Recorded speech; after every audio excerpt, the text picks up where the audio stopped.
The sound of the door slamming echoed down the narrow hallway. Ryan, her voice rang behind him like a cold gust of wind. "Don't you dare walk away from me." But Ryan didn't turn back. Not this time. At 17, he had mastered the art of selective hearing, and the lectures of Aunt Margaret were getting old.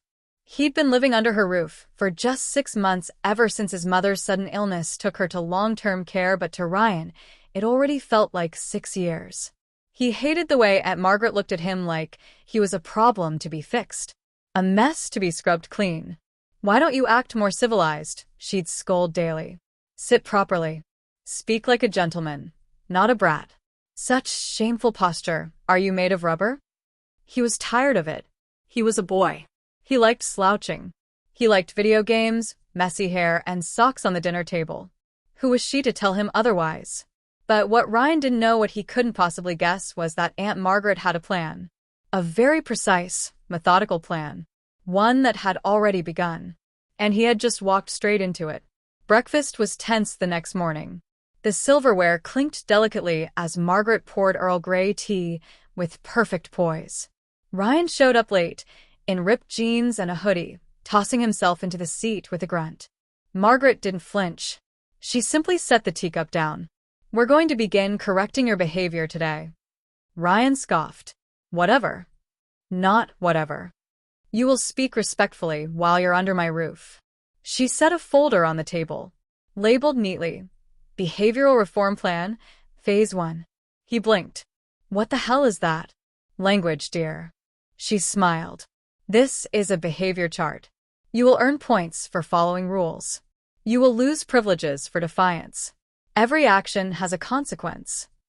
"This is insane." She leaned forward slowly, voice low.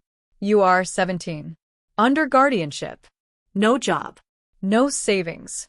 No other home. Shall we continue?" Ryan looked away. He didn't speak. "First," she said calmly, "you will begin each morning dressed and presentable by 7:30. Clean-shaven. Hair brushed. Posture upright." "Not happening." "Oh, it is." She slid an envelope toward him. "Inside is your first week's wardrobe. I've selected garments that promote discipline. Try to protest. It will only accelerate your lessons." Ryan opened the envelope, half curious, half annoyed. His face twisted as he read. A white cotton undershirt. High-waisted trousers with buttoned sides. A narrow belt, tightened to prevent slouching. Black loafers with slight heel. Knee-length underwear. Support briefs. He laughed. "You want me to wear old man clothes?" Margaret smiled. "They aren't old man clothes. They're corrective garments. You'll see." By the third day, Ryan was already fidgeting at every movement. The tight belt dug into his waist when he slouched, and the stiff trousers forced him to sit straight. He hated them. But Margaret didn't budge. "You asked to live here, Ryan," she said sweetly as she adjusted his belt another notch tighter. "And discipline is a condition of this home." He tried to fight it. He shouted. He tried not dressing at all. But the moment he did, privileges vanished. Internet, meals, even access to his bedroom. She locked his door. And then came the underwear. "It's not appropriate for a young man to go unsupported," she said matter-of-factly, holding up a folded white girdle-like garment. "What is that?" "Support wear. Worn by gentlemen in refined households. The structure improves posture and attitude." Ryan backed away. "No way. That's like something a girl would wear." Margaret blinked slowly. "Oh, dear. Is that what you think?" He nodded. "Yeah. No way." She paused, voice suddenly icy. "Then you're not mature enough to stay here." He froze. "You have 2 choices," she said. "Wear what's provided or pack your bag." Ryan looked toward the door. But where would he go? He didn't even have enough money for a bus ticket. With clenched teeth, he reached for the garment. Margaret smiled faintly. "Good boy." 3 weeks later, Ryan stood at the entrance to Elegant's hair studio, staring in disbelief. "You can't be serious." Margaret didn't blink. "The cut you insist on wearing is sloppy and disrespectful. We're correcting that. But a salon? They understand the importance of polish. And polish is what you desperately need." Inside, the walls were lavender. Soft music played overhead, and the hairstylist Marie smiled with far too much interest. "So this is our new pupil?" she said brightly. Ryan flushed. "I'm not a pupil. I'm—" Marie tapped a comb against her hand. "Oh no, dear. In here, everyone's a student in refinement." Margaret whispered something into Marie's ear before she left. Ryan didn't catch it, but the moment the cape was snapped around his neck, he felt the trap tighten. "What are you doing?" he asked as Marie brushed his bangs carefully back. "Oh, just a gentle shaping. Something a little neater, softer. You'll look so much more elegant." Elegant. The snip of scissors drowned out his protest. An hour later, he stared at the mirror. His hair had been layered, feathered. His jaw looked narrower, his cheeks somehow rounder. His expression softened. He didn't recognize himself. Margaret returned, inspecting him like an artist examining a statue. "Now you look respectable," she said. Ryan opened his mouth to argue, but said nothing. "It started with napkins. Fold it neatly in your lap before eating," Aunt Margaret said. "Then posture. Back straight. Chin level. Hands resting lightly beside the plate. Then the voice lessons. Lower your tone. Slower. Clearer. You sound like an untrained boy, rushed and unaware." Every day was another correction. Another suggestion that wasn't a suggestion. And slowly, Ryan realized something chilling. There was no finish line. No end to this control. Every improvement only led to more expectation. Then came the phrases. "I want you to begin answering, 'Yes, Aunt Margaret,' instead of just 'yeah.' You need to learn deference. And when I enter a room, you will rise." A proper person always greets their superior with respect. He obeyed only to avoid punishment, but each nod, each "yes, Aunt Margaret," took a piece of him. She never yelled, never hit, but somehow that made it worse. Everything was planned, calm, and inescapable. She didn't want to punish him. She wanted to remake him. Ryan thought his misery was at its limit until the tutor arrived. Miss Dana Prescott, Aunt Margaret introduced. Specialist in etiquette, elocution, and personal conduct. Miss Prescott wore gloves. Actual gloves. Indoors. She looked like she stepped out of a Victorian photograph. "Let's begin," she said briskly. "Books on your head. Back against the wall. Posture is the root of all civility." Ryan scoffed. "This is stupid." Dana's face didn't change. "And that's 1 point lost for rudeness." Margaret handed her a small red notebook labeled Ryan's refinement log. He would be graded now. Every hour, Dana corrected his walk, his tone, his breath, his resting hands. How he blinked. "Too sharp," she'd say. "Try again, softer." When he complained, Dana recorded it. When he rolled his eyes, she noted. Impudence, feminine discipline needed. On day 3, she handed him a pair of house slippers. "They're too small," he muttered. "They're dainty," Dana corrected. "You stomp. These will train you to glide." Margaret nodded with approval. Much better. Ryan wanted to scream, but Dana just adjusted his waistband and said, "Now smile, dear. It's not a punishment. It's preparation." He found the box in his room by accident. Under his bed, carefully slid behind a crate of cleaning supplies, a pink satin box, ribbon-tied, with a silver tag that read, "For her perfect plan." He shouldn't have opened it. Inside, 3 neatly folded white girdles. Delicate, smooth, reinforced with subtle boning. Beside them, a note. "When you're ready to behave properly, you'll be dressed properly. These are waiting." Ryan froze. The handwriting was Aunt Margaret's. He shoved the lid closed, but the image burned into his mind. Why girdles? Why those soft fabrics? Why was he being shown this? The next morning, the support briefs were gone from his drawer. And, in their place, a single white girdle. A note sat above it. "There's no turning back now." He resisted all morning. Paced the room. Refused breakfast. But Aunt Margaret didn't yell. She didn't even mention it. She simply said, "Without proper undergarments, you are not dressed." And undressed young men do not deserve privileges. No lunch. No Wi-Fi. No phone. By 3 p.m., he gave in. The girdle was stiff but soft. It hugged him tightly, like a corset without laces.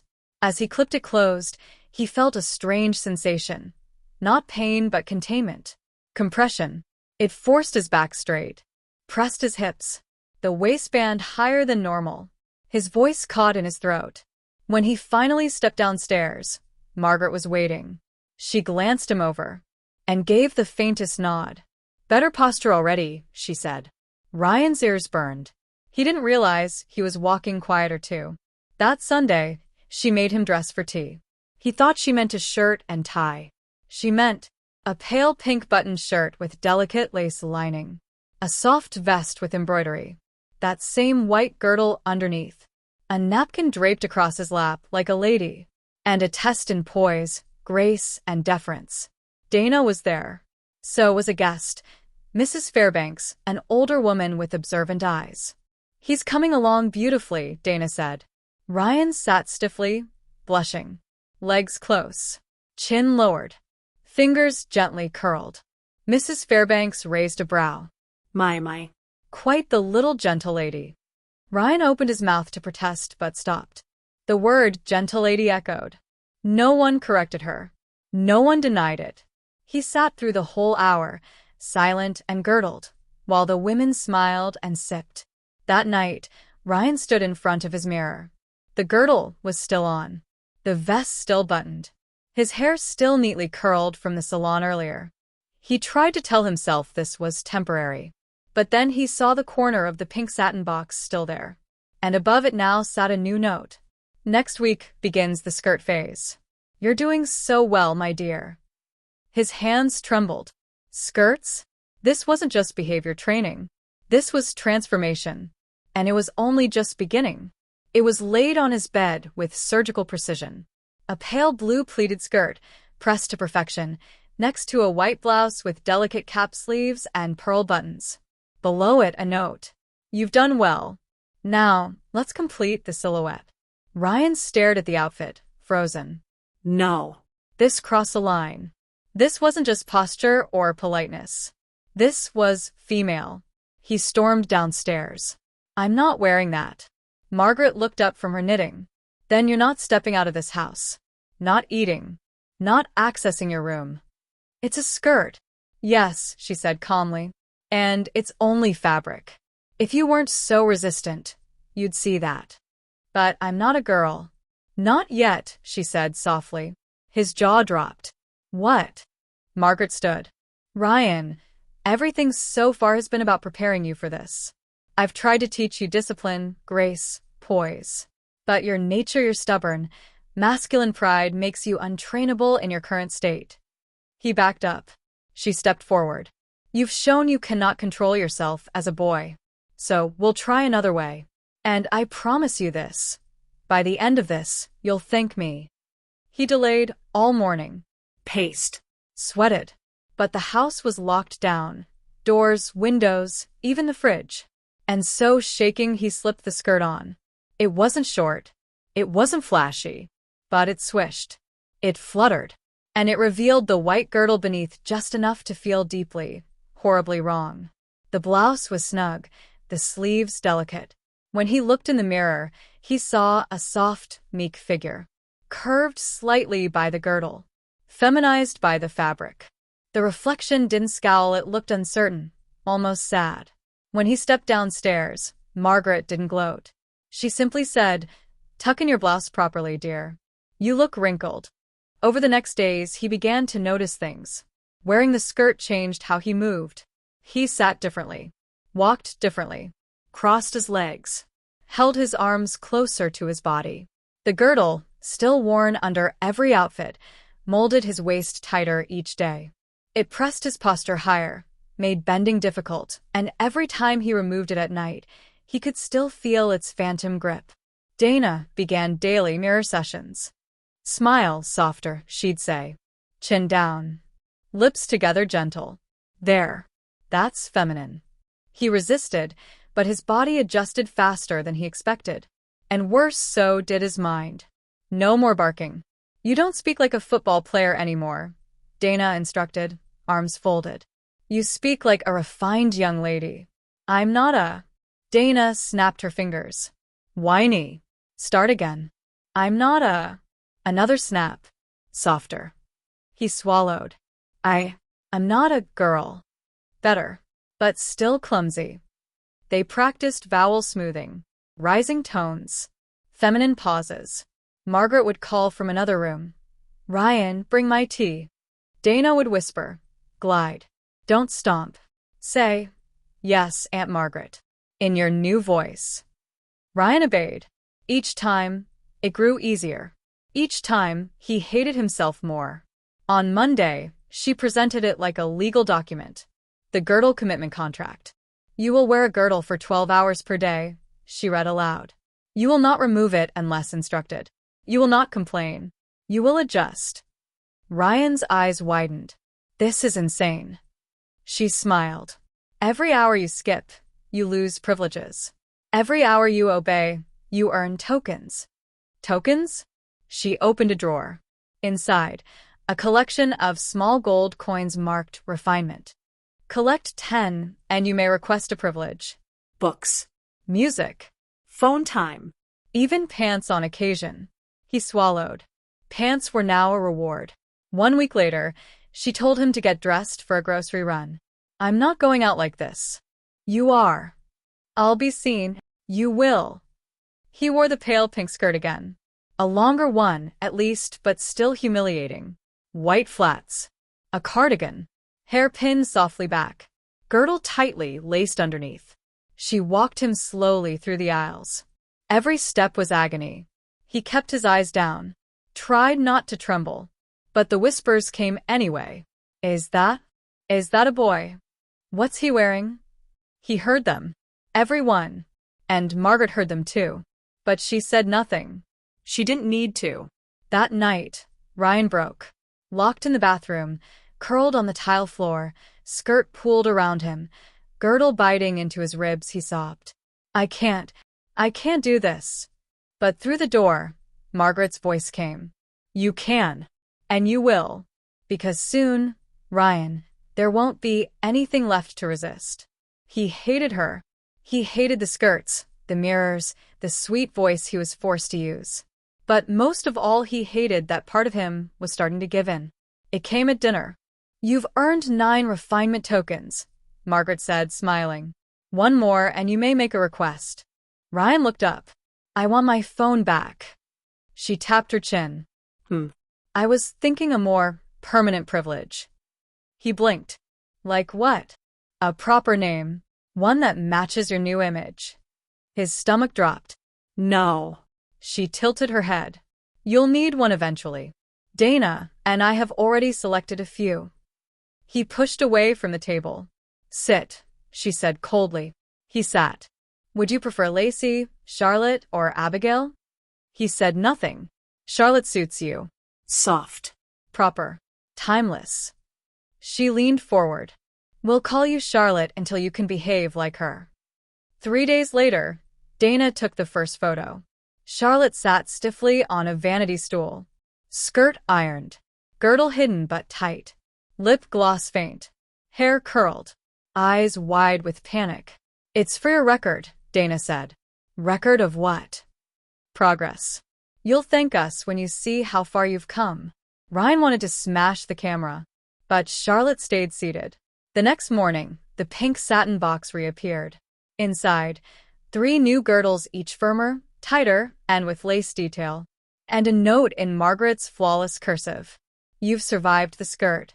Now we begin the slips, the corsets, the daily voice reports, the debut practice, and most important, your transformation into my perfect daughter. You will fight. But by the end of it, Charlotte, you'll thank me. Ryan stared at the note. But it wasn't signed Margaret. It was signed Mother. The slips were pastel silk pale peach, soft lilac, icy blue. Slippery, whisper-light things that clung to every curve the girdle enforced. Every lady wears one under her dress, Dana said, holding one up. It's time you did too. Ryan resisted, but the girdle beneath made it impossible to forget who he'd become. or was becoming. The first time he wore the slip-under skirt, it changed everything.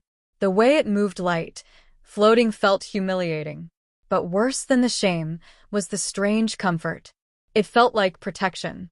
Softness. A secret he carried between himself and the mirror. And that terrified him more than any punishment. If the girdle was control, the corset was submission. Dana introduced it like a prize. A creamy ivory corset with satin laces and steel boning. Margaret beamed. Charlotte's ready, don't you think? Ryan swallowed. No. But the contract didn't care what he thought. The first time it went on, he gasped. The pressure was unbearable. Breath shallow.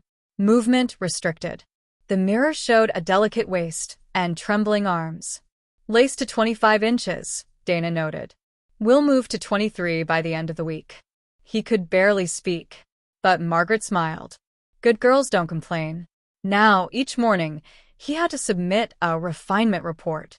He stood in front of Dana with a tablet, reciting phrases like, Today I am grateful for my corset. I accept discipline with grace. Charlotte improves each day. If he slipped back into his old voice-lowered tone, sharp consonants, Dana would glare. Start again. He hated the words. Hated the syrupy lilt. But over time he noticed something horrifying. The fake voice came faster now. And sometimes it didn't feel so fake. You'll need to attend your own debut, Margaret announced at dinner. My what? Your social debut. Every young lady has one. Dana explained. You'll walk, curtsy, greet, serve, and respond. All in character. In front of an audience. No. No way. But the contract ruled all. He practiced daily, walking in heels, setting tables, greeting imaginary guests. Each mistake earned him extra hours in his corset. Each success earned him another horrifying reward. Lipstick, curls, a frilly apron. Soon, the name Charlotte slipped from their lips like it had always been his. And when he objected, Margaret just smiled. That's the only name you answer to now. It happened during tea rehearsal. He stumbled heel-caught in a rug and spilled cream across the white lace tablecloth. Dana's eyes went cold. Margaret's lips tightened. The room fell silent. I'm sorry. No, Margaret snapped, standing.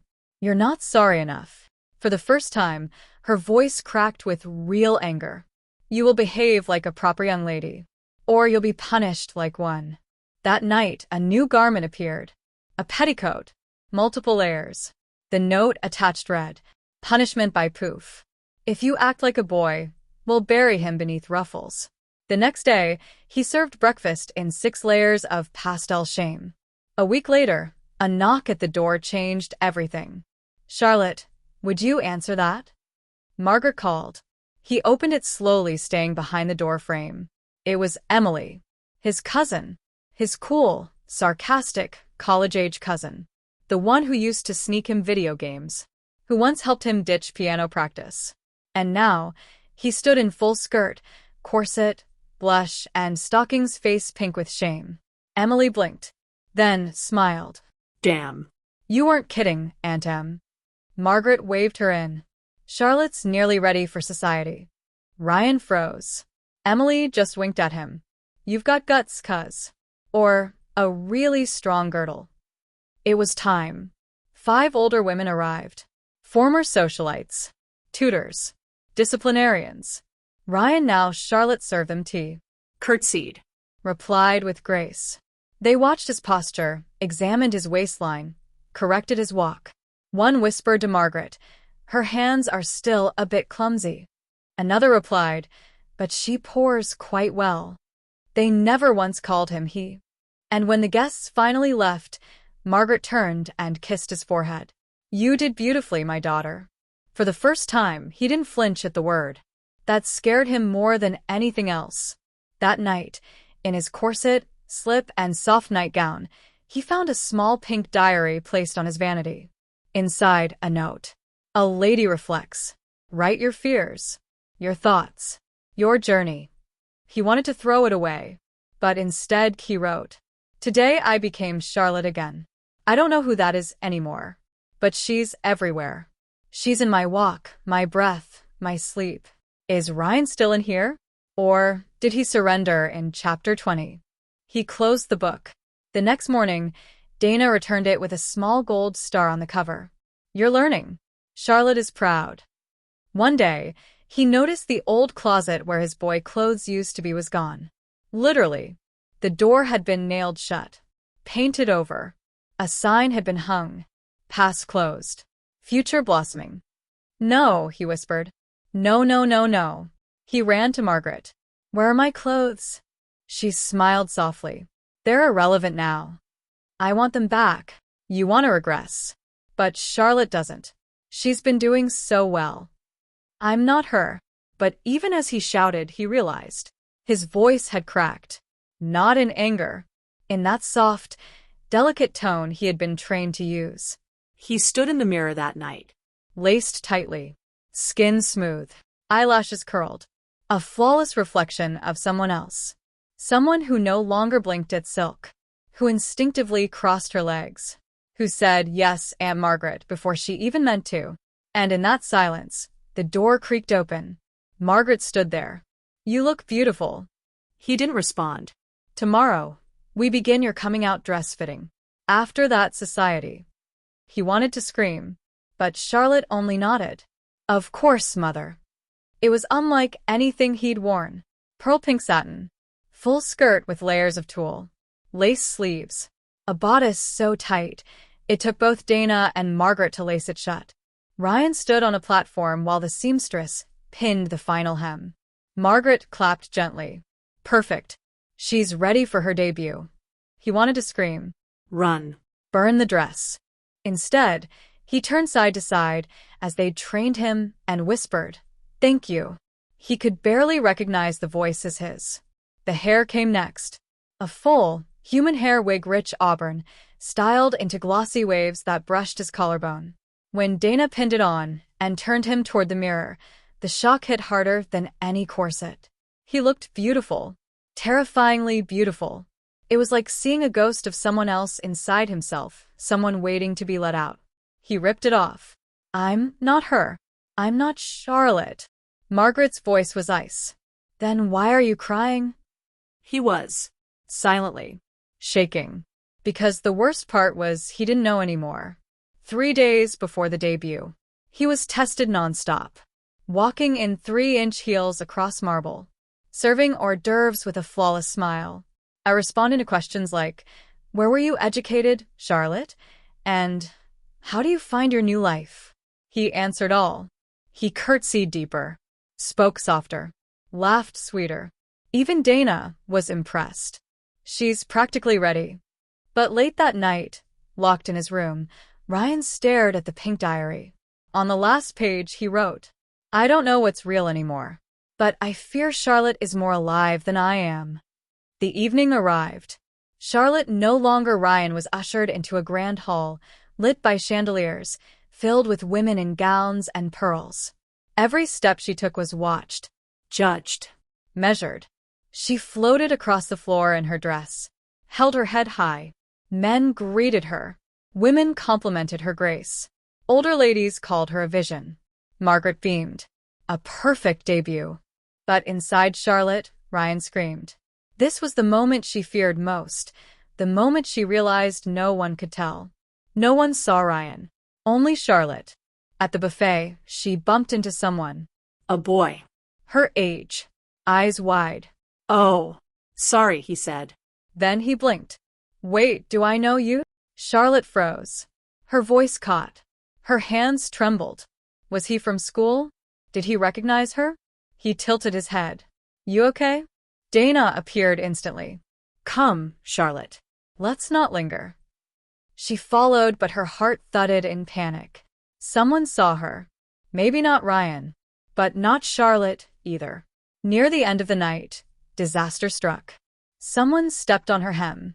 The satin ripped clean across the back of her gown, revealing the white corset beneath. Gasps. Whispers. Redness flushed up her cheeks. Dana grabbed her arm. Smile. Keep smiling. Charlotte did. Even as her soul crumbled, even as she wanted to run, she smiled like a lady. and everyone applauded her poise. Later, behind closed doors, she collapsed. Why did I smile? I should have screamed. But Dana only said, because Charlotte doesn't scream. She survives. At 3 a.m., Ryan resurfaced.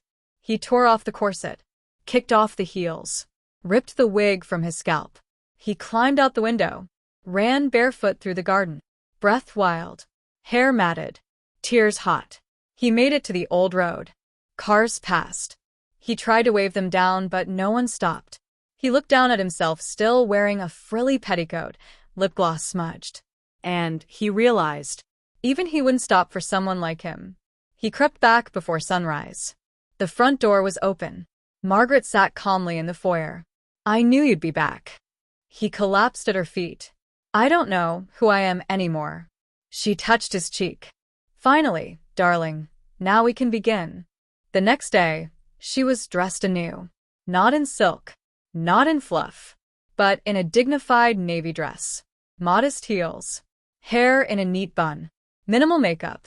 Today, Margaret said, you stop pretending Charlotte is temporary. Dana added, today you are Charlotte. No arguments, no screaming, just a quiet nod.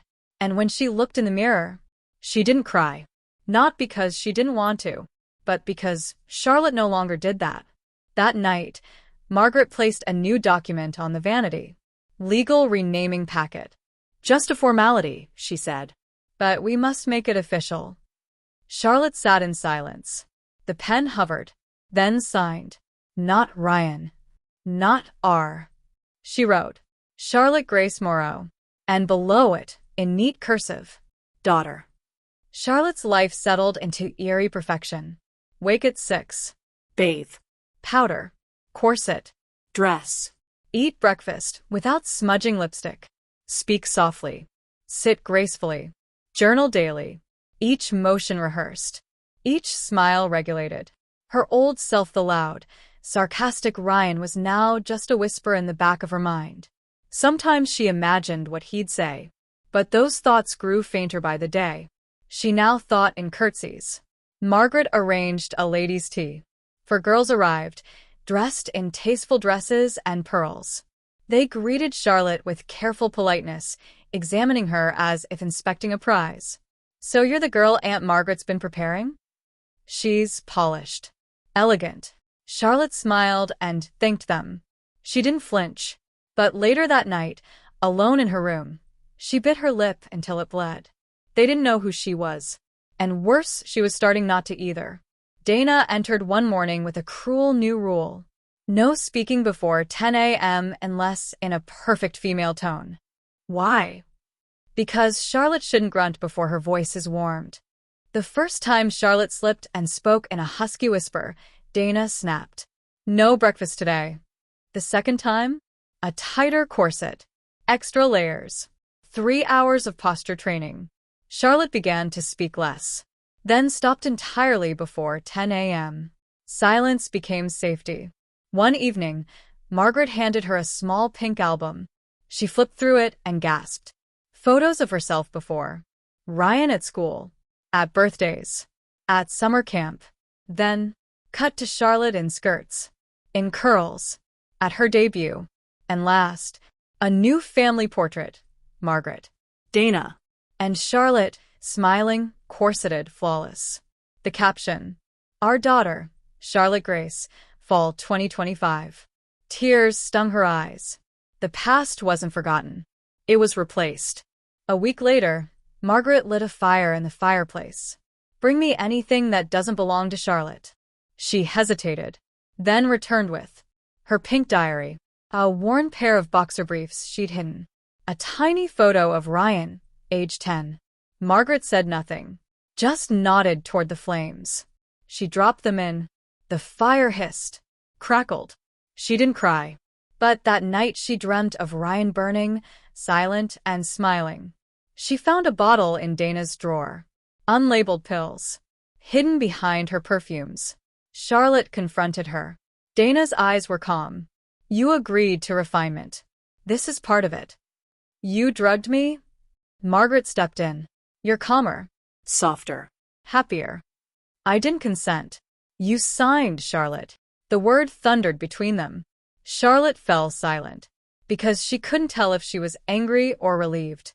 They visited a boutique. Charlotte wore gloves, a hat, polished heels. The clerk greeted her warmly. Looking for anything special, miss? Charlotte nodded. Just browsing. Then she heard a familiar voice. Ryan. She turned. A boy from her old school. Recognition flooded his face. She froze. Dana stepped forward, firm. You must be mistaken. No, that's... Dana whispered something. The boy blinked, stunned, then walked away. What did you say? Charlotte asked. Dana smiled. I reminded him you were dead. Charlotte's knees buckled. She no longer questioned. She curtsied by instinct, smiled without thought, chose pearls over socks. Margaret brought her papers to sign. Documents about inheritance, identity, future arrangements. Charlotte signed each one. When Dana kissed her forehead that night, she didn't flinch. Obedience wasn't punishment anymore. It was habit. One morning, she caught herself humming while brushing her hair. She admired her reflection, straightened her bra strap, applied gloss carefully. She had a list of weekend plans: tea, calligraphy class, posture review. Ryan would have gagged. But Charlotte? She liked the order, the predictability. And suddenly, she realized she hadn't thought of escape in weeks. Not once. Late one night, Charlotte overheard Margaret and Dana talking. She's ready. Yes. Then it's time. Full transition. Charlotte pressed her ear closer. Legal change. Gender marker. Hormones. Formally prescribed. She'll resist, Dana said. She won't. Charlotte wants to stay. The blood drained from Charlotte's face. Because they weren't wrong. She was Charlotte. And Ryan didn't matter anymore. Charlotte stood at the mirror as Dana tightened the corset. Tighter, Charlotte whispered. Dana paused. Are you sure? I don't want to feel anything else. The corset creaked. Breath shallow. Spine locked. Charlotte didn't flinch. She smiled. The final thread of Ryan's resistance was gone. She didn't wear the corset for them anymore. She wore it for herself. The voice coach, Madame Estelle, had returned. They began with tone control, breathing, laughter modulation. Midway through the session, Madame stopped. You don't need lessons anymore. Charlotte blinked. Why? Because this is your real voice now. And it's lovely. Charlotte nodded slowly. When she spoke again, it was with gratitude. Thank you for helping me become someone who's not afraid of being heard. One afternoon, a woman appeared at the estate gate. Aunt Lisa, Margaret's estranged sister. She demanded to see Ryan. Margaret smiled coldly. There's no Ryan here. Lisa shoved past her. But when she saw Charlotte descending the stairs, poised in a burgundy day dress and pearls, she froze. My God, what have you done to him? Charlotte descended slowly, calmly, every step rehearsed. She curtsied. I'm Charlotte now, Aunt Lisa. Lisa backed away, shaking. But Charlotte didn't. She simply stood taller. Dana presented a sealed envelope. Inside, a contract. It detailed Charlotte's obligations, her monthly allowances, her permanent role as daughter, heir, and figurehead of Margaret's image. Charlotte read every line. At the bottom, this contract is binding for life. She picked up the pen, Paused. then signed, and smiled. Margaret arranged it, of course. His name was Thomas. Polite. Handsome. Wealthy. Charlotte wore soft pink chiffon and a subtle pearl necklace. Dinner was pleasant. Conversation flowed. When he asked, would you like to see me again? Charlotte said yes. Not because she had to, but because she wanted to know what it felt like to be wanted as her. It was unannounced. Quiet. A single headstone in the family plot. Ryan Bennett Morrow. 2007 to 2025. Gone to become herself. Charlotte placed a rose at the grave. No tears. Just closure. She whispered, thank you for being strong enough to let me go. And walked away, heels clicking, corset tight, chin lifted. The final court hearing was simple. The judge asked her name. She replied, Charlotte Grace Morrow. The documents were signed. Gender marker changed. ID reissued. Dana wept. Margaret held her proudly. And Charlotte? She simply exhaled. Because the fight was over. And the role was no longer a mask. It was her truth. That night, Charlotte stood at the edge of her bed. She wore a silk nightgown. Her nails were polished. Hair brushed 100 strokes. She looked at her hands small, delicate. At her posture perfect. She whispered aloud, Am I trapped or am I free? Then answered herself, I don't care anymore. This is who I am. Margaret invited reporters. Charlotte stood at the podium, spotlight blinding her corseted form. She began. There was once a boy who didn't listen, who made mistakes. But someone believed he could be better. Softer. Kinder. I am that result. And I don't regret it. Applause thundered. The media called her the reformed daughter. And she didn't flinch when she saw her old schoolmate in the audience crying. Late that night, Charlotte opened her new diary. On the first page, she wrote, I'm not hiding anymore. I am Charlotte. And this is the life I've chosen. She sealed it with her favorite lipstick kiss. And slept soundly, arms wrapped around a silk pillow. Charlotte received a letter. Plain envelope. No return address. Inside, a single line. Does Margaret own you? Or did you let her? Her hand trembled. She locked the letter in her drawer, but it echoed in her head all night. She believed she had chosen this life. But now, a shadow of doubt returned. Charlotte followed Dana into the West Wing. Dana was drunk, laughing, careless. A door creaked open. Inside, boxes, files, tapes. Charlotte's name on many. Others labeled Subject 3, Subject 6. She played 1.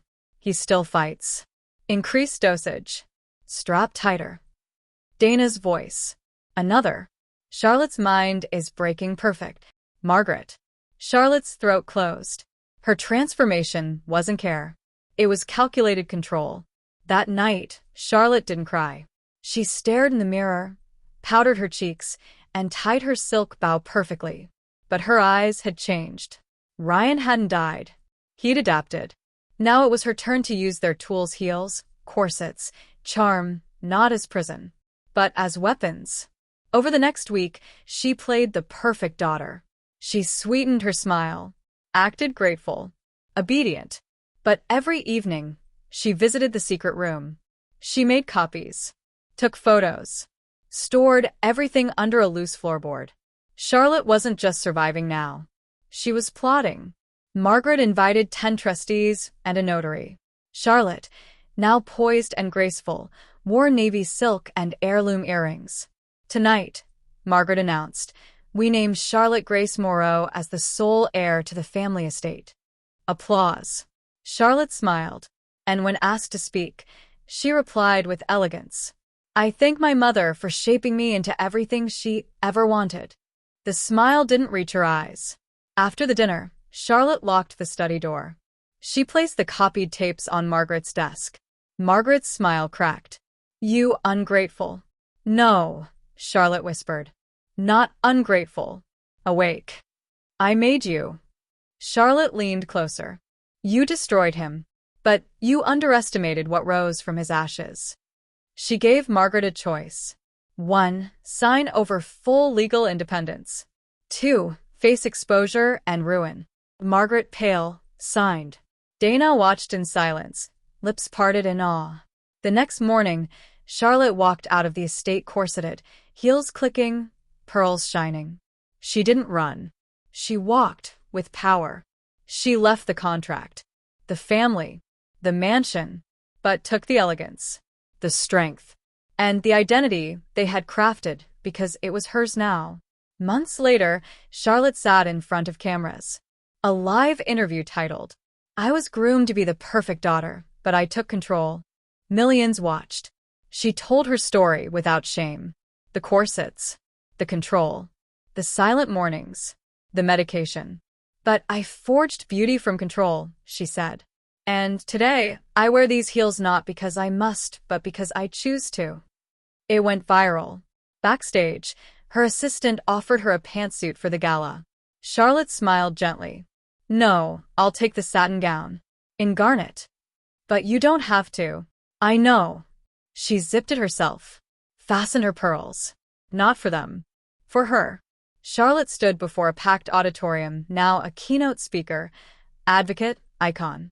Behind her flashed two photos. One, a teenage boy in torn jeans, angry and defiant. Two, a poised young woman in a flowing red gown. I was told this transformation was her perfect plan, she said. But it wasn't, because I rewrote the ending. Thunderous applause. And as she stepped off stage, tears welled in her eyes, not of pain, but victory. That night, in her quiet apartment, Charlotte opened a new diary. She wrote, Ryan was disobedient. Charlotte was forged.